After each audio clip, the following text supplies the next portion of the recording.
Hello everyone, welcome to my channel. Be sure to like and subscribe. What you'll need.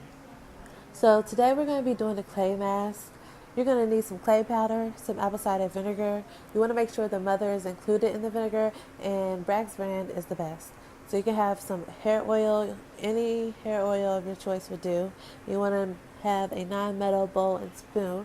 You want to make sure that it is a non-metal bowl and spoon. It's important because any metals are going to deactivate the clay. It's not going to do what it's supposed to do, which is detoxify the hair. So you can go ahead and take a screenshot of this so that you can have it whenever you decide that you want to do a clay mask. Here are the measurements that I use. You may have to tweak it according to your own length.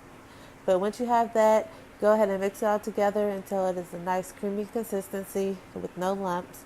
And go ahead and start applying it to the hair. Make sure you're working in sections. Really taking your time to ensure that all the hair is covered. And once all the hair is covered, you can go ahead and put it under a plastic cap and leave it there for 45 minutes.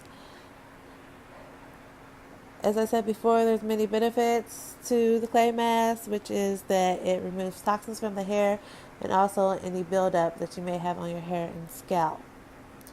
So when you're finished, you want to step in the shower, give your hair a rinse, and then you want to use a conditioner of your choice and rinse it again. And here are my results. This is me fresh out of the shower. As you can see, my hair is soaking wet and it looks really nice.